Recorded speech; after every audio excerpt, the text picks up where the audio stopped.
Morbi collector કચેરી અને SP કચેરી ખાતે આજે તરઘરી ગામના લોકો પહોંચ્યા હતા અને તે ગામના 4 વ્યક્તિ સામે જે એટ્રોસિટીની ફરિયાદ નોંધાઈ છે તે ખોટી ફરિયાદ હોવાની રજૂઆત કરવામાં આવી હતી। માળિયા મિયાણા તાલુકાના તરઘરી ગામની ગ્રામ પંચાયતના ન્યાય સમિતિના અધ્યક્ષ દ્વારા માળિયા તાલુકા પોલીસ સ્ટેશન ખાતે તરઘરી ગામના 4 વ્યક્તિઓ સામે એટ્રોસિટીની ફરિયાદ નોંધવામાં આવી છે। જે બાબતે આજે તરઘરી ગામના તમામ લોકો મોરબી કલેક્ટર કચેરી અને એસપી કચેરી ખાતે પહોંચ્યા હતા અને જે ફરિયાદ નોંધાઈ છે તે ફરિયાદ ખોટી હોવાની તે લોકો દ્વારા રજૂઆત કરવામાં આવી હતી।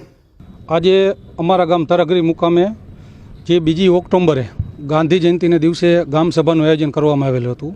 ગામ સભામાં આશરે 100 થી 150 વ્યક્તિ હાજર હતા। ગામ સભાની અંદર ગામના પ્રશ્નો લઈને ચર્ચા થઈ રહી હતી અને તેમાં સ્મશાનનો મુદ્દો હોય, અનુસૂચિત જાતિના અને 100 ચોરસ વારની વાત હોય અને વગેરે વર્ષના હકારાત્મક પ્રશ્નનું નિકાલ થતો હતો।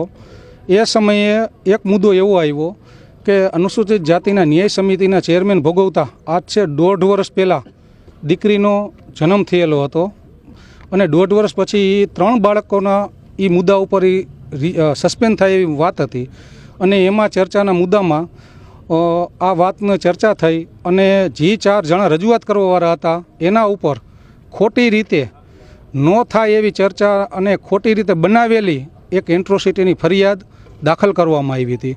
એ દાખલને અનુસંધાને આજ સાહેબને ખોટી ફરિયાદના બાબતમાં અમે આવેદનપત્ર આપવામાં આવ્યા હતા તરઘરી ગામ સમક્ષ। અત્યાર લગીનમાં ગામ એક થઈને એક રહ્યું હતું, બહારના જે માણસો રહ્યા એના દ્વારા જે આ ગામને બદનામ કરવાનું છે, પટેલ સમાજને બદનામ કરવાનું છે, એ બંધ થાય એવી અમારી માંગ છે।